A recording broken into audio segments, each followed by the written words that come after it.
इस वीडियो में हम लोग डिस्कस करने वाले हैं new versus old tax regime के बारे में। जी हाँ, देखिए फाइनेंशियल ईयर 25 26 26 27 दोनों के लिए टैक्स स्लैब की जो रेट है वो सेम रहने वाली है। अब यहाँ पे लोग कंफ्यूज हो जाते हैं जो सैलरी पर्सन है कि मेरे लिए कौन सी रिजिम यहाँ पे बेटर रहने वाली है, कौन सी डायरेक्शन न्यू टैक्स रिजिम में अवेलेबल है, कौन सी डायरेक्शन ओल्ड टैक्स रिजिम में अवेलेबल है। प्लस मैं आपको एक ब्रेक इवन पॉइंट भी बताऊंगा और आपको बताऊंगा अगर आपकी इतनी इनकम है और अगर आपके पास में इतनी डिडक्शन है तो आपको ओल्ड लेनी चाहिए या फिर न्यू टैक्स लेनी चाहिए। तो प्लीज पूरा वीडियो यहाँ पे जरूर देखिएगा। शुरू करने से पहले बताना चाहूंगा अगर प्रैक्टिकल तरीके से अगर आप टैक्स प्लानिंग सीखना चाहते हो क्योंकि जल्दी मार्च आने वाला है तो link in the description box जहाँ पे मास्टर क्लास में मैं आपको आईटीआर फाइलिंग के साथ में टैक्स प्लानिंग भी सिखाता हूँ और आप हमारे भाई 1700 से ज्यादा रिव्यूज के ऊपर ट्रस्ट कर सकते हो। पहले तो बात कर लेते हैं ओल्ड टैक्स में जो स्लैब रेट है तो वहां पे 5 लाख रुपए तक की इनकम पे आपका कोई इनकम टैक्स नहीं लगता है। वैसे अगर आप देखेंगे तो 2.5 से 5 पे आपका 5% लगता है, 5 से 10 पे आपका सीधा 20% लगता है।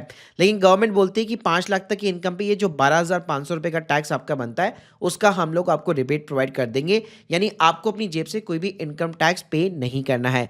बाकी अगर आपकी इनकम 10 लाख के बियॉन्ड जाती है तो सीधा 30% का टैक्स रेट रखता है। साथ में एक सरचार्ज भी होता है, लेकिन ये केवल जो 50 लाख से ज्यादा जिनकी इनकम होती है केवल उन्हीं के ऊपर यहाँ पे एप्लीकेबल होता है। वहीं पे न्यू टैक्स में 12 लाख रुपए तक की इनकम पे कोई इनकम टैक्स नहीं है। वैसे अगर आप देखेंगे तो ऑलमोस्ट 65,000 रुपए का आपका यहाँ पे टैक्स बनता है, लेकिन यहाँ पे भी गवर्नमेंट यही बोलती है कि यहाँ पे आपका 50,000 प्लस ये 15% 10 लाख यानी कि 15,000 ला के 65,000 रुपए का जो आपका टैक्स बन रहा है 12 लाख रुपए की इनकम पे हम आपको रिबेट प्रोवाइड कर देंगे। आपको अपनी जेब से कोई भी टैक्स पे करने की जरूरत नहीं है। लेकिन अगर आप इसको क्रॉस करते हैं तो 3 से 7 पे आपको 5% देना पड़ेगा, 7 से 10 पे 10% है, फिर उसके बाद 10 से 12 पे 15% है, 12 से 15 पे 20 है और 15 से 50 पे सीधा आपका 30% का टैक्स रेट है और उसके बियॉन्ड भी 30% का टैक्स रेट है और 50 के बियॉन्ड जाते भी आपका सरचार्ज भी लगेगा। अब देखिए यहाँ पे बात करते हैं कि हमें डिसाइड कैसे करना है कि मेरे लिए भाई कौन सी टैक्स रिजिम यहाँ पे बेटर रहने वाली है। जी हाँ, तो वैसे तो मैंने यहाँ पे एक ब्रेक इवन पॉइंट बता दिया है,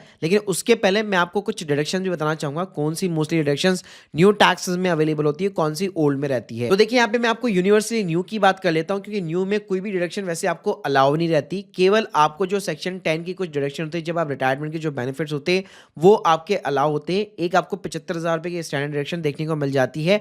इसके अलावा अगर आपका एम्प्लॉयर एनपीएस के अंदर यहाँ पे कंट्रीब्यूट करता है तो उसकी डिडक्शन भी आपको न्यू टैक्सेस में देखने को मिलती है। बाकी भाई यहाँ पे कंपैरिजन करने का बेस्ट तरीका है, हम लोगों ने इस टाइप का एक इन हाउस जो है कैलकुलेटर बिल्ड किया है। इसके अंदर आपको सिर्फ कैलकुलेटर नहीं मिलेगा, आपको comparison table, new versus old deduction, tax की रेट, टैक्स प्लानिंग, सारी चीजें देखने को मिल जाएगी। लेट्स से मैंने यहाँ पे 18 लाख रुपए की अपनी सैलरी की इनकम डाली, नीचे अपने आप मेरे को डिडक्शन देखने को मिल जाती है जो स्टैंडर्ड डिडक्शन होती है। एचआरए वगैरह के कुछ अलाउंसेस है तो वो आप यहाँ पे पुट कर सकते हो। उसके बाद में इंटरेस्ट वगैरह हो गया, इवन अगर आपका कैपिटल गेन भी यहाँ पे अगर आपका शेयर वगैरह से, इक्विटी वगैरह से या लॉन्ग टर्म भी है तो वो भी आप यहाँ पे पुट कर सकते हो। एटीसी की डिडक्शन आप पुट कर सकते हो, तो सीधा सीधा आपको कैलकुलेट करके बता देगा। अब मैं आपको यहाँ पे एक यूनिवर्सल ना फंडा देने वाला हूँ जिसके थ्रू आप इजीली यहाँ पे पता लगा सकते हो कि मेरे लिए भाई कौन सी टैक्स सिस्टम ज्यादा बेटर रहेगी। तो हम लोगों ने क्या किया है, वैसे अपने हमारे कैलकुलेटर के अंदर भी ये चीज मेंशन है, एक साइड हम लोगों ने इनकम डाली हुई है और एक साइड हम लोगों ने डिडक्शन यहाँ पे ले रखी है। तो यहाँ पे लेट सपोज अगर आपकी 12 लाख रुपए की इनकम है या सैलरी वगैरह है बेसिकली, और इसके अंदर हम लोगों ने स्टैंडर्ड जो डिडक्शंस वगैरह सब कुछ ऑलरेडी यहाँ पे कैलकुलेट कर लिया है। तो अगर आपके पास में 6.5 लाख रुपए की नीचे की डिडक्शंस है बेसिकली, तो आपको हमेशा न्यू टैक्स सिस्टम के साथ में जाना है। तो ये ना एक ब्रेक इवन ऑलमोस्ट पॉइंट है कि लेट सपोज अगर आपकी 15 लाख रुपए की इनकम है और अगर आपके पास में 5,43,750 रुपए की डिडक्शंस अवेलेबल नहीं है तो आपको हमेशा न्यू टैक्स सिस्टम के साथ में जाना है।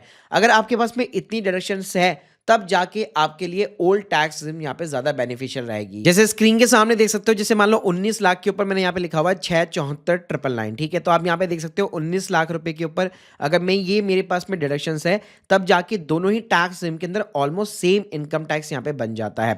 तो आपको ये पता होना चाहिए कि this is the break even point. अगर मेरे पास में इतनी डिडक्शंस अवेलेबल नहीं है तो बेटर रहेगा मैं न्यू टैक्स सिस्टम के साथ में जाऊं, लेकिन इसके बियॉन्ड अगर मेरे पास में डिडक्शंस है तब जाकर के आपको हमेशा ओल्ड टैक्स सिस्टम यहाँ पे सेलेक्ट करनी है। ऐसे अगर आपकी 20 लाख की सैलरी है तो 7 लाख के बियॉन्ड डिडक्शन होनी चाहिए, और ऐसे अगर आपकी 30 लाख के बियॉन्ड सैलरी है तो यहाँ पे आपकी 8 लाख रुपए एटलीस्ट डिडक्शन होनी चाहिए, तब जाके लिए आपके लिए ओल्ड टैक्स सिस्टम यहाँ पे बेनिफिशियल हो सकती है, आप उसको ऑप्टिमाइज कर सकते हो। अब ऑप्टिमाइज यहाँ पे अपनी सैलरी को या फिर अपने टैक्सेस को कैसे करना है, तो वो बड़ा ईजी है कि आप जो है टैक्स कैलकुलेटर के अंदर पहले से फाइनेंशियल ईयर खत्म होने से पहले सारी जो भी चीज़ें आपके पास में अवेलेबल है, जितनी भी डिडक्शन आपके पास में अवेलेबल है, उसके थ्रू आप यहाँ पे इनकम टैक्स को कैलकुलेट करके पता लगा सकते हो कि यार मेरे लिए कौन सी रिजिम यहाँ पे ज़्यादा बेटर होने वाली है। और यहाँ पे आप लोग को एक और चीज़ बताना चाहूँगा, जो हमारे इक्विटी के शॉर्ट टर्म कैपिटल गेन्स होते हैं, लॉन्ग टर्म्स होते हैं या हमारे म्यूचुअल फंड के होते हैं, उस पे टैक्स स्लैब रेट का इंपैक्ट नहीं पड़ता है, क्योंकि वो स्पेशल टैक्स रेट के अंदर काउंट होते हैं।